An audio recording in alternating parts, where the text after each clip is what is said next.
Up in the air, Southey! Now he's taken it! He is! He has taken the hook, line and sinker here! He's given it! What a win! हमारे आज के मेहमान हैं एजाज पटेल। हमारी बड़ी खुशकिस्मती कि इन्होंने हमें वक्त दिया, तो आइए एजाज पटेल से बात करते हैं। क्या हाल है एजाज आपके? अल्हम्दुलिल्लाह। बहुत शुक्रिया कि आपने हमें वक्त दिया है। कोई बात नहीं, कोई बात नहीं। अपने बारे में थोड़ा सा बताइएगा। स्पेशली हम शुरू करते हैं बचपन से। कहाँ पैदा हुए औरन्यूजीलैंड में बॉर्न ब्रेड हैं या कहीं बाहर से आए हैं? मैं तो इंडिया से हूँ। बर्थ तो मुंबई में ही हुई थी।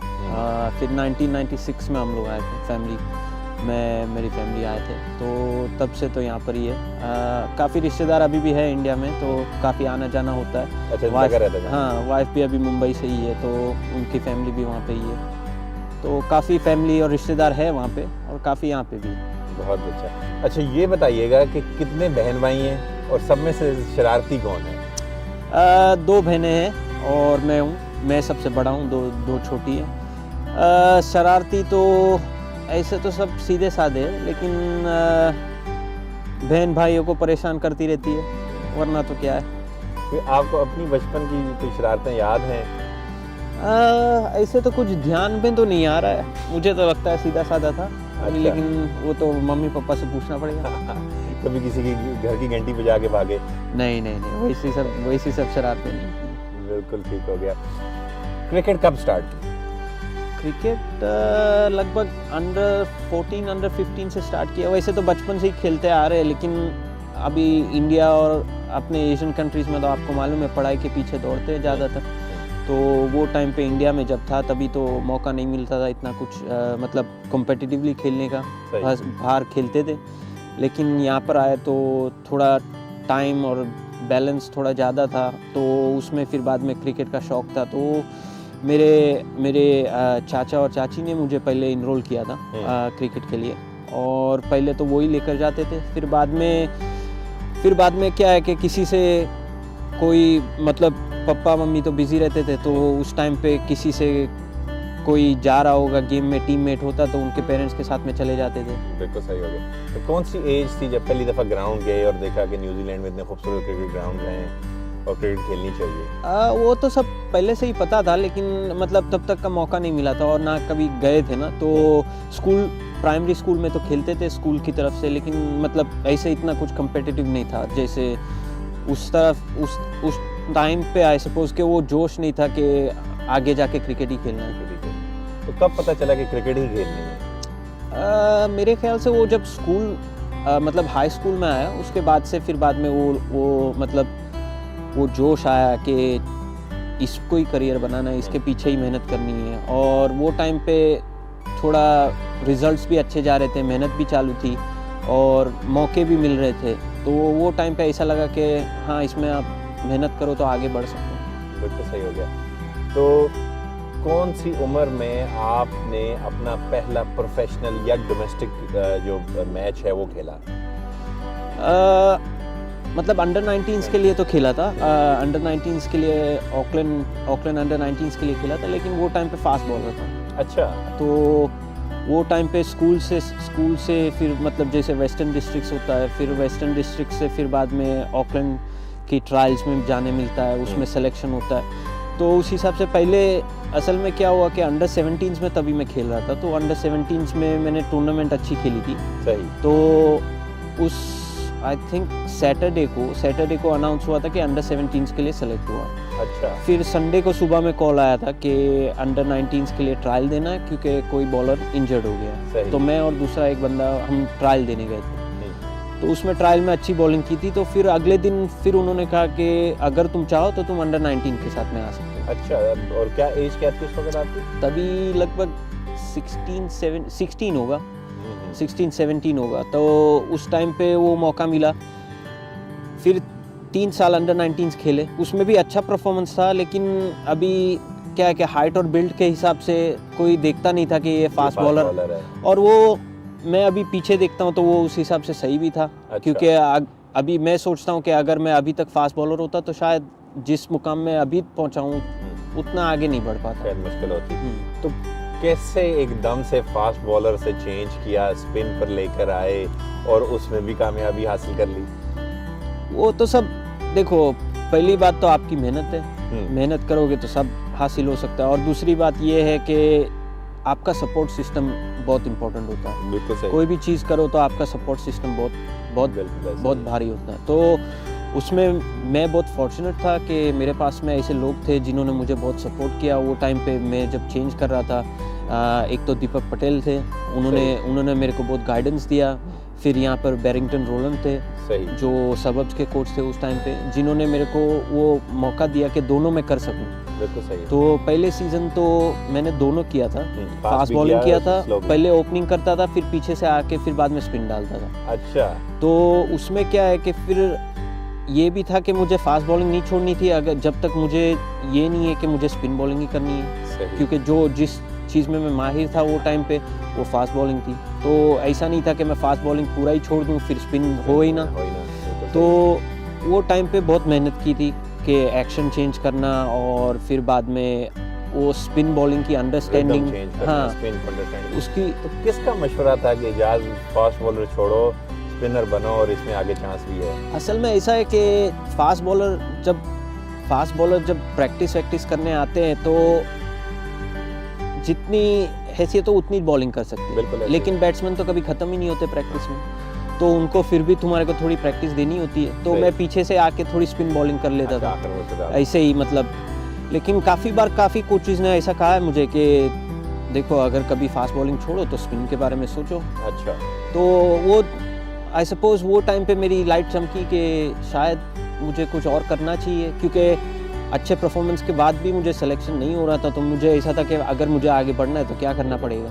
तो उस हिसाब से फिर मैंने लोगों से बात की, दीपक पटेल से, बैरिंगटन रोलन से, और यहाँ पे क्लब में काफ़ी लोगों से, किट परेरा से। तो इन सब से बात करके फिर मशवरा करके फिर बाद में वो डिसाइड किया कि हाँ शायद मुझे इधर जाना चाहिए। बिल्कुल सही हो गया। और कैसा एक्सपीरियंस था जब स्पिन बॉलिंग डालना शुरू किया? तो स्टार्ट से ही विकेट्स लेना शुरू कर दी या टाइम लगा उसको अडॉप्ट करते हुए? विकेट्स तो आती थी, लेकिन मतलब जो कला है उस कला को बढ़ाने के लिए थोड़ा टाइम लगता है। पहले तो कच्चे थे, तो उस हिसाब से फिर उसको बढ़ाने के लिए, उसके पीछे मेहनत करने के लिए, तो ऐसा नहीं है कि पहले सीज़न से ही सब आने लगा, लेकिन पहले सीज़न से थोड़ा रिजल्ट्स मिला तो उस हिसाब से लगा कि शायद इसमें कुछ और आगे कर सकते और आगे मेहनत करके और बढ़ा सकते। बिल्कुल सही हो गया। 16 साल की उम्र में अंडर 19 खेल लिया, एक ईगो भी बढ़ जाती है, अपने आप बंदा प्राइड भी फील करता है, घर वाले भी कहते हैं वाह वाह वाह, यंग होता है आदमी, लड़कपन होता है, बंदे को फील होता है कि मैं फेमस हो गया। तो अपने आप को हम्बल कैसे रखा कि नहीं यार अभी और बहुत मेहनत करनी है? देखो हमारे घर में और हमारा घर का जो माहौल है वो एकदम सिंपल सादा है, और कभी ये नहीं है कि चलो हम अच्छे मकाम पे या बड़े मकाम पे, अभी भी वैसा कुछ नहीं है। अभी भी हम सीधे सादे, आता है मिलता है बंदा, अच्छे से बात करेंगे, अच्छे से मिलेंगे जुलेंगे। तो और घर का जो माहौल है उसके हिसाब से कोई अलग से ट्रीट नहीं करता ना, और वो आपको वो एहसास भी नहीं होता कि आप कुछ अलग हो। और जितने भी मैंने सक्सेसफुल लोगों को भी देखा है और जिनसे मैंने सीखा है वो सब भी वैसे ही थे। और यहाँ पे न्यूजीलैंड में भी उसका जो कल्चर है वो कल्चर भी वैसा नहीं है ना कि एकदम सर पे चढ़ के बैठ गए और कि मैं बहुत बड़ा हूँ, ये है वो है। और दूसरा क्या है कि आपने मतलब मेरे खुद के रिलीजियस बिलीफ से और इस्लाम के बिलीफ से वो भी सही नहीं है। बिल्कुल सही। तो जो बंदा ग्राउंडेड है, जो बंदा बिलीव करता है कि ये सब मेरी देन नहीं है, मेरी तो मेहनत है, लेकिन देने वाला अल्लाह सुबहान। बिल्कुल ऐसा ही है। और बाकी हम्बल रहना जो है यही मेरा ख्याल है कामयाबी का असल राज है। अंडर 19 जब खेले तो लगा कि अब मैं न्यूजीलैंड के लिए सिलेक्ट हो सकता हूँ? वो टाइम पे ऑब्वियसली इच्छा तो थी कि न्यूजीलैंड के लिए आगे जाके खेले, लेकिन वो टाइम पे क्या था कि परफॉर्मेंसेस के बाद भी सिलेक्शन नहीं हो रहा था, तो थोड़ा सेटबैक भी था कि देखो अभी क्या करना है।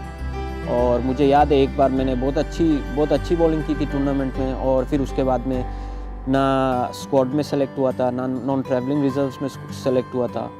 और वो टाइम पे बॉलर्स भी अच्छे थे।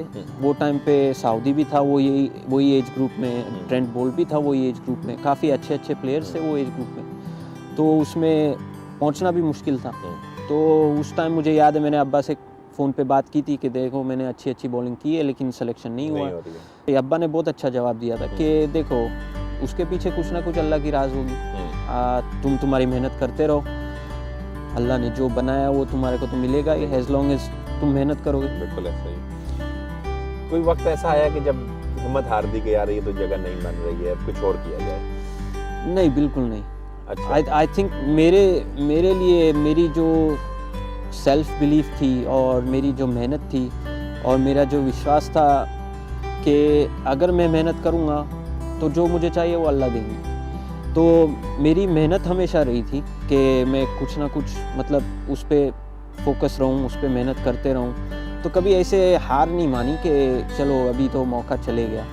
अभी क्या है कि अभी आप देखोगे तो मेरा डेब्यू जो हुआ है वो 30 साल की उम्र पर हुआ है। कितने लोग बोलते कि ये तो बहुत मतलब लेट डेब्यू है, लेकिन अल्हम्दुलिल्लाह वो भी मेरे लिए तो सक्सेस ही है। भले जल्दी नहीं आया लेकिन जिस मौके पे आया और जिस तरह से आया तो वो अपनी एक कहानी है। तो उसके ऊपर हम बात ज़रूर करेंगे। 10 साल मेहनत की है, कौन कंपटीशन था जब आपने स्पिन बॉलिंग में आ गए तो किसको लगता था कि यार इस बंदे को अब जो है पीछे छोड़ना है, इससे आगे निकलना है ताकि मेरी टीम में जगह बन सके? कंपटीशन तो बहुत है लेकिन मैंने कभी उस हिसाब से सोचा नहीं है। मैंने हमेशा मेरा फोकस अपने ऊपर ही रखा है कि मैं अपने आप को, मेरी कला को, मेरी स्किल्स को जो जिस हद तक पहुंचाना चाहता हूं उस हद तक पहुंचूं, और अगर मैं वो कर पाऊं और जिधर तक मुझे पहुंचना है तो फिर मैं अपने आप ही वो सक्सेस और वो सब तो आएगा। लेकिन मेन चीज़ क्या है कि मैं अपने आप पे फोकस करूँ, मेन चीज़ मेरी स्किल्स पे फोकस करूँ। अगर मैं उसमें कॉन्फिडेंट हूँ और उसमें मेरा विश्वास है कि मैं जो चाहता हूँ वो मैं कर सकता हूँ, तो फिर वो दूसरी सब चीज़ें तो अपने आप कंट्रोल होगी। कौन सा खिलाड़ी है जो कि आप इंस्पिरेशन है, जिसकी तरफ आप देखते हो और जिसको फॉलो करने की कोशिश करते हो?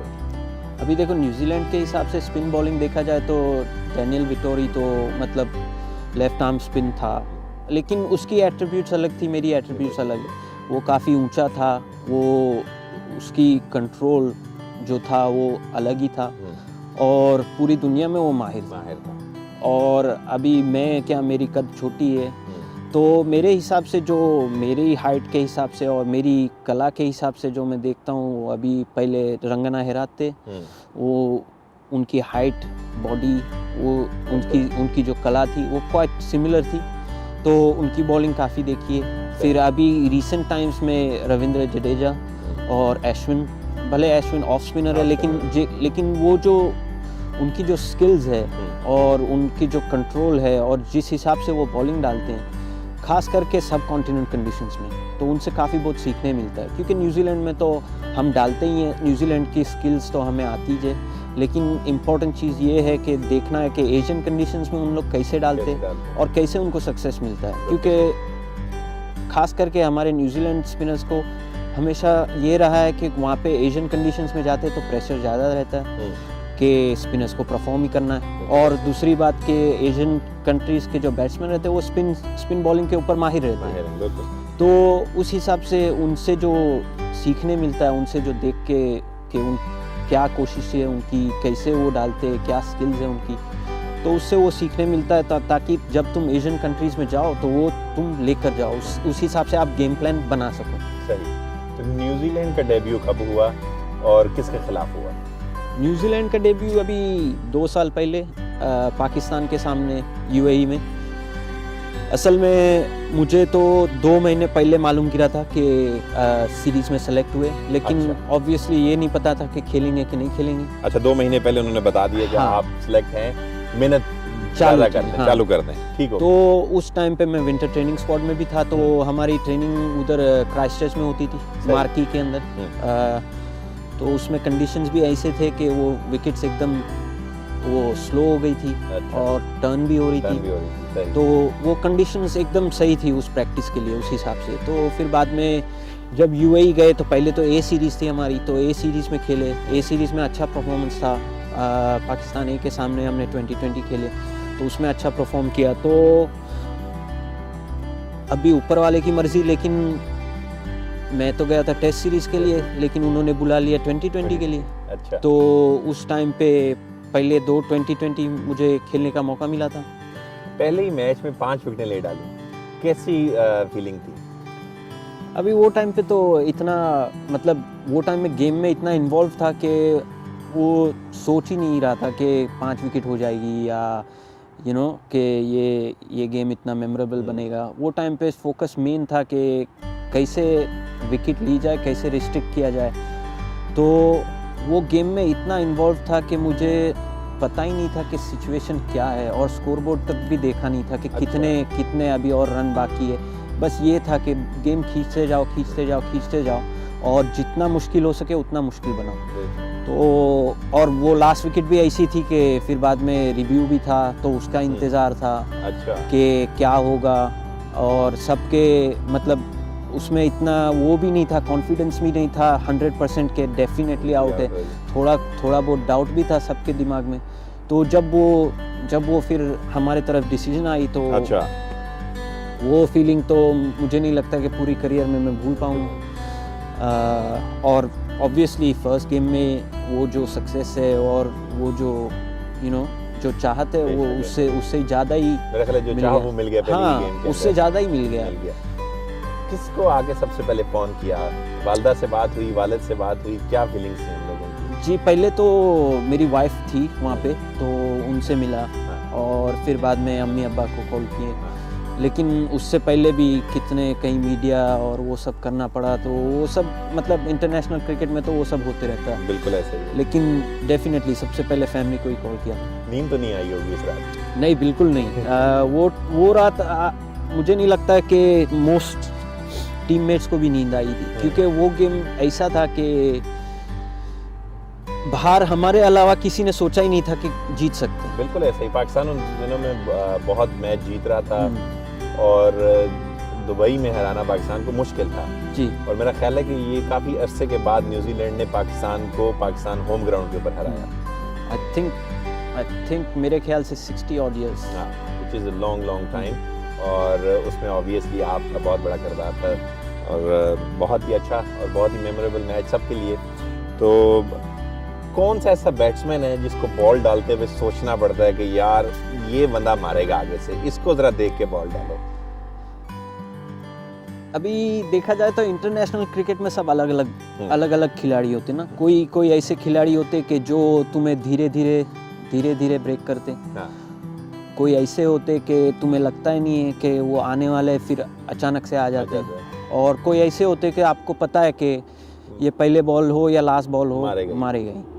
तो उसमें आपको देखना पड़ता है कि कौन सा बैट्समैन है, किस हिसाब से आपको डालना है, क्या आपकी वो है।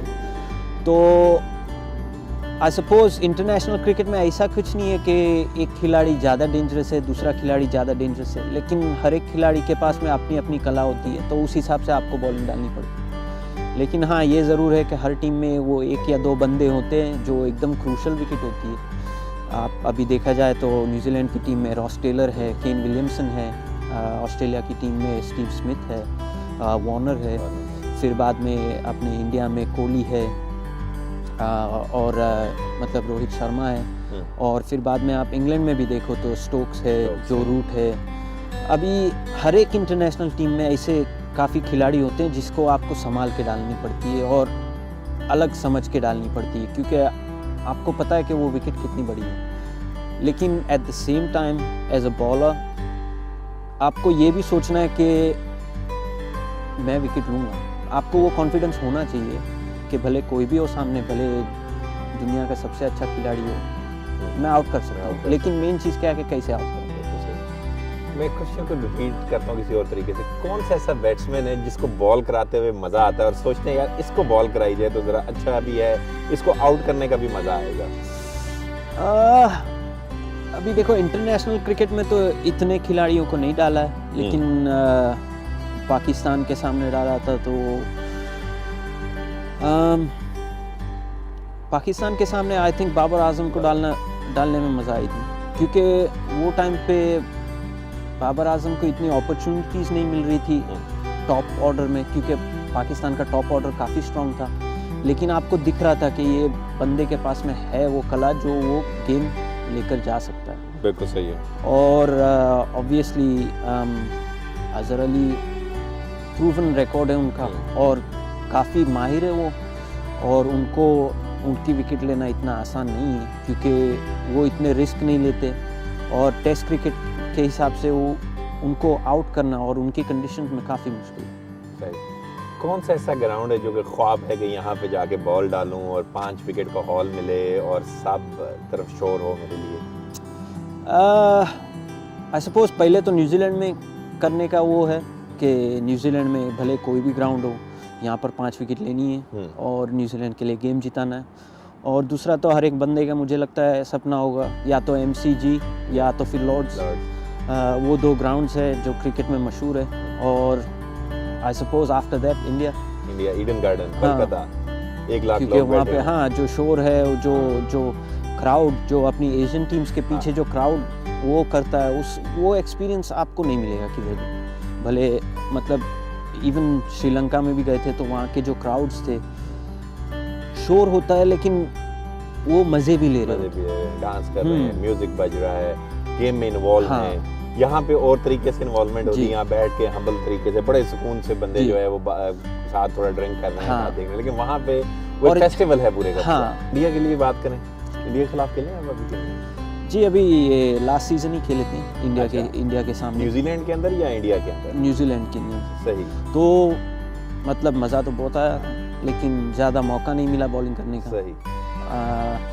क्योंकि हमारे जो बॉलर्स हैं यहाँ की कंडीशंस में अगर बॉल स्विंग हो रहा है, सीम हो रहा है तो बहुत मुश्किल है उनको खेलना। और एक बार उनके हाथ में बॉल आ गया जो स्विंग हो रहा है या सीम हो रहा फिर वो है तो spinner फिर वो बॉल छोड़ते भी नहीं। बिल्कुल सही। तो उस हिसाब से यहाँ पर जल्दी करके बॉलिंग नहीं मिलती है, लेकिन कोशिश तो रहती है कि जब मौका मिले तो 1-2 विकेट ले ले।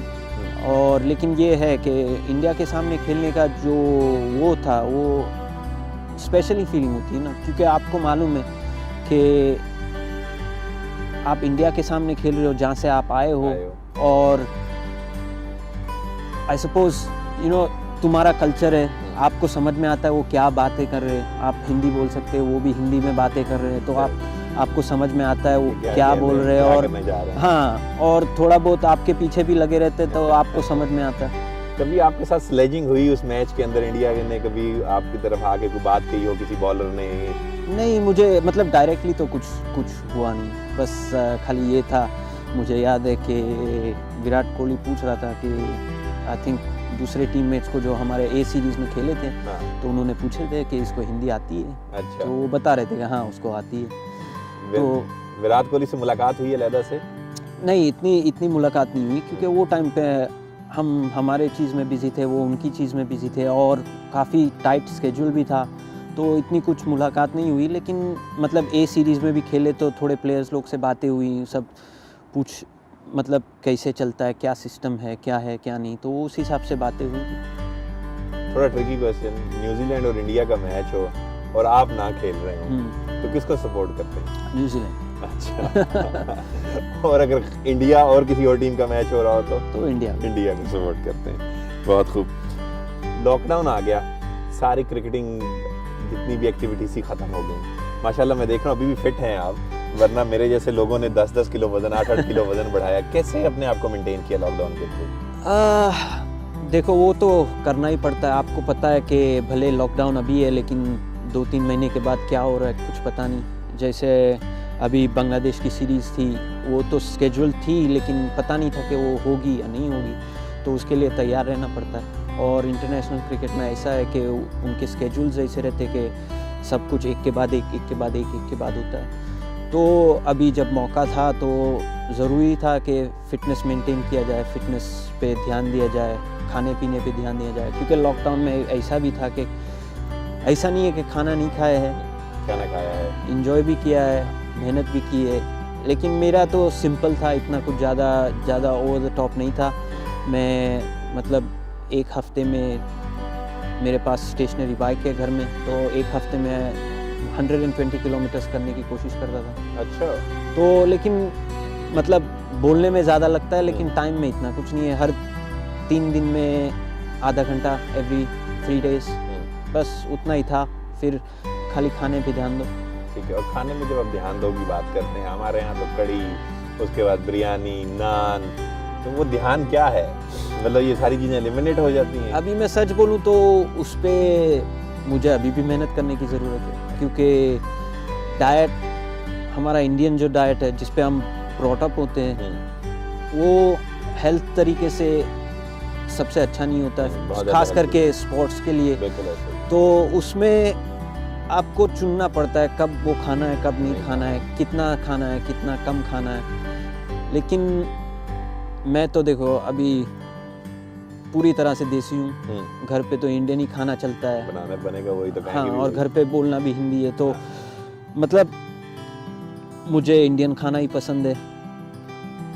ये जो खाना पड़ता है कभी कभार वो कंट्रोल के लिए, उस हिसाब से तो थोड़ा एडजस्ट कर लेना पड़ता है। पोर्शन कंट्रोल हाँ, करते हैं। पोर्शन मेन चीज़ क्या है कि पोर्शन मेन चीज़ है। अभी 2 सर्विंग की जगह 1 सर्विंग लेनी है, 4 रोटी की जगह 2 रोटी लेनी है, और बस वही संभालना है कि अच्छा आज दोपहर में चावल खाए तो रात में चावल कम या चावल नहीं खाने।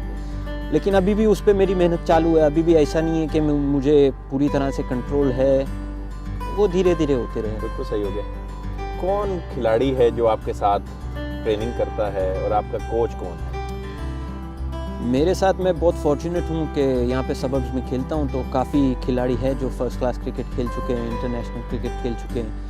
अभी जीत है, जीत जब से इंडिया से आया हम दोनों साथ में खेल रहे हैं। बिल्कुल सही। जब मैं पहले सेंट्रल डिस्ट्रिक्ट्स में गया था तो जीत भी साथ में ही था वहाँ पे, तो वो टाइम पे जीत के साथ में काफ़ी मतलब ट्रेनिंग होती थी, अभी भी काफ़ी होती है, हमारी बातचीत भी काफ़ी होती है। फिर जिमी नीशम है जो इधर सबब्स में खेल चुका है, सही। तो उसके साथ में भी काफ़ी बार ट्रेनिंग होती है। और जब मैं पहले सीडी गया था तभी तरुण नथुला था वहाँ पे, तो उसने मेरी बहुत मदद की थी वो टाइम पे, क्योंकि जब मैं नया था तो ऑब्वियसली नर्वस रहता है बंदा कि ये मैं बिलोंग करता हूँ कि नहीं ये इन्वायरमेंट में, मैं अच्छा खिलाड़ी हूँ कि नहीं है, वो सब डाउट्स आते रहते हैं। लेकिन उसने मुझे हेल्प किया था, उसने मुझे वो गाइड किया था वो टाइम पे।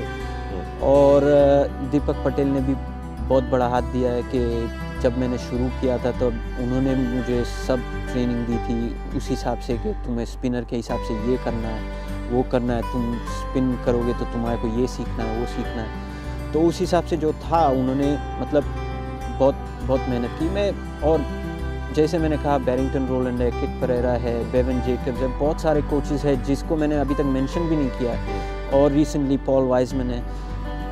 तो हर एक से कुछ ना कुछ सीखने को मिला है। कभी डिस्क्रिमिनेशन का सामना करना पड़ा? नहीं, मुझे नहीं लगता कि इतना कुछ ऐसा न्यूजीलैंड में है। मेन चीज़ क्या है कि आप मेहनत करो, मेहनत पे फोकस करो, आपके गेम पे फोकस करो। वो दूसरी सब चीज़ें जो है वो आपके कंट्रोल में नहीं है, आप कुछ उसका कर भी नहीं सकते हो भी रहा है तो आपको पता नहीं चलेगा। तो उसमें ध्यान देकर भी कोई फ़ायदा नहीं है। मेन चीज़ क्या है कि अपनी मेहनत करो, अपने रिजल्ट्स दो, एंड ऑफ द डे जो रिजल्ट्स होंगे वही आपको आगे लेकर जाएंगे। भले आपके बारे में कोई कुछ भी कहे, आप पे कोई विश्वास ना करे, आप अपने आप पे विश्वास करोगे तो वो आगे बढ़ना ही। एजाज की अगली ख्वाहिश क्या है? क्या एजाज जो है वो देखना चाहता है अपने आप को अगले 2 साल के अंदर? मेन चीज़ क्या है कि टेस्ट मैचेस में कंट्रीब्यूट करते रहें, न्यूजीलैंड के लिए ज़्यादा से ज़्यादा गेम खेले, और खाली न्यूजीलैंड में नहीं लेकिन दुनिया का बेहतरीन स्पिनर बने। तो वो मेन गोल है, और साथों साथ बैटिंग पे भी और वर्क करना है और फोकस करना है और इम्प्रूव करना है। ऑलराउंडर बनने की ख्वाहिश है? जी, कोशिश तो है, और बन जाएंगे इंशाल्लाह। बेस्ट स्पिनर बनने के लिए क्या कर रहे हैं? फ़िलहाल तो जो अभी जो स्किल्स हैं उनको और डेवलप करने की कोशिश कर रहे हैं, जो कंट्रोल है उसको और आगे बढ़ाने की कोशिश कर रहे हैं। अब जब आप उस लेवल पे पहुंच जाते हो तो आपके पास इतनी कोई बड़ी चीज़ नहीं होती है कि आप ये चेंज करोगे तो बहुत बड़ा फ़र्क गिरेगा। छोटी छोटी चीज़ें होती है जो आप फोकस करते हैं, छोटी चीज़ों को और आगे लेकर जाना है और 5% बढ़ाना है। तो अगर आप वो कर पाएंगे तो वो अगले लेवल तक पहुंचेंगे। और देखना है और सीखना है दूसरे जो इंटरनेशनल बॉलर्स है वो क्या कर रहे हैं जिसके वजह से वो एकदम सक्सेसफुल है और किस तरह से वो कर रहे हैं, तो उस हिसाब से फिर आगे बढ़ना है। बहुत शुक्रिया एजाज भाई। आज हम आए हैं आपके ग्राउंड के ऊपर जहां आप क्रिकेट खेलते रहे हैं और जहां आपने क्रिकेट सीखी है। तो हमारे जो देखने वाले हैं उनको भी अपना ग्राउंड दिखाइए, उनको बताइए कि कैसे स्टार्ट हुआ ये सारा कुछ, और स्पेशली जो बच्चे हमारे हैं छोटे जो कि आगे जाना चाह रहे हैं उनको बताइए कहाँ से स्टार्ट करना है, कैसे आगे लेके जाना है, और उसमें पेरेंट्स का रोल कैसा है। तो चलते हैं, पहले पिच की तरफ चलते हैं, उसके बाद फिर हम इसके ऊपर बात करते हैं। जी तो एजाज भाई, ये ग्राउंड है जहाँ पे सारे क्रिकेट खेली आपने बचपन से? जी, मोस्टली यहाँ पर ही खेली है। सबर्ब्स न्यूलैंड के लिए जो प्रीमियर क्रिकेट था वो यहाँ से ही शुरू किया था। और यहाँ से ही जो आगे बढ़ना था वो यहाँ से ही बढ़े थे। तो काफ़ी अच्छी मेमोरीज है यहाँ पे। अच्छा। लेकिन ये भी मेमोरीज है कि पहले तो लॉन्ग रन अप से आता था। अच्छा, वहाँ से भागते हुए आते थे और फिर शॉट किया और उसको। फिर बाद में वो अभी काफ़ी शॉर्ट हो गया, अभी तो यहाँ से भी डाल सकते हैं। इतनी ग्रीन टॉप होती है, ये पिच है जिसको कहते हैं ग्रीन टॉप पिच? जी, न्यूजीलैंड में तो यही मिलेगा आपको, काफ़ी हरे हरे विकेट्स मिलती हैं। सही। और उसमें स्पिनर को जो आप कर सकते हो वो करने की कोशिश रहती है। लेकिन मोस्टली ऐसे ही मिलते हैं आपको कंडीशंस। सही। जब समर थोड़ा आगे बढ़ने लगता है, जैसे आफ्टर दिसंबर जनवरी, फिर बाद में आपको वो मिलने लगती है, थोड़ी ड्राई विकेट्स हो जाती है, फिर बाद में बॉल टर्न होता है। कौन सी एज में आपने क्रिकेट यहाँ पे आके शुरू की, और अगर हमारे जो बच्चे हैं आने वाले वो किस तरीके से क्रिकेट में ज्वाइन कर सकते हैं? देखो, मेन चीज़ ये है कि आप खेलो। और मैं तो जब अंडर 15s में था तब से शुरू किया था, लेकिन अभी तो बच्चे यंग से चालू होते हैं, 6 साल 7 साल से चालू होते हैं। तो बेस्ट चीज़ ये है कि आप उनको क्लब में इन्वॉल्व करो, क्लब में खेलें, तो उसमें क्लब में जो अपॉर्चुनिटीज़ मिलती है ग्रो करने की, गेम सीखने की कोचेज़ के थ्रू, और जो डेवलपमेंट होता है उसका बहुत फ़ायदा होता है। बिल्कुल सही। और अभी तो बच्चे काफ़ी फॉर्चुनेट है न्यूजीलैंड में कि ये आप देख सकते हैं कि यहाँ पर अभी आज विंटर है, लेकिन कितने बच्चे आज बाहर आके खेल रहे हैं, फुटबॉल खेल रहे हैं। और वैसे ही आपको क्लब क्रिकेट ज्वाइन करना है, क्लब क्रिकेट ज्वाइन करेंगे, उससे सीखेंगे, फिर उससे जैसे एज ग्रुप्स आपके बढ़ते जाएंगे उससे कम्पिटिटिव लेवल भी बढ़ते जाएगा।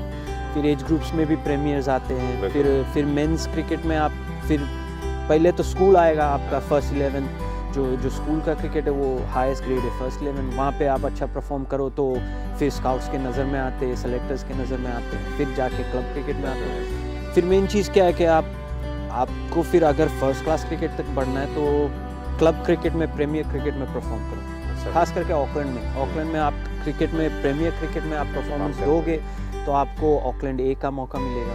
ऑकलैंड ए में आप अच्छा परफॉर्म करोगे तो फिर ऑकलैंड का मौका मिलेगा। फिर उसी तरह से अगर आप ऑकलैंड में खेलोगे तो न्यूजीलैंड ए से फिर न्यूजीलैंड। आपका नसीब अच्छा हो और आप में ज़्यादा टैलेंट हो तो कई बार यहाँ से सीधा आगे पहुँच सकते हैं। तो उस हिसाब से मेन चीज़ ये है कि बस मेहनत करते रहो और आप खुद पे फोकस करो। आप खुद पे फोकस करोगे, आपकी खुद की स्किल्स पे फोकस करोगे तो आपको आगे जाने में ज़्यादा टाइम नहीं लगेगा। बेशक ऐसा ही है, फोकस जो है ये बड़ा इम्पोर्टेंट है।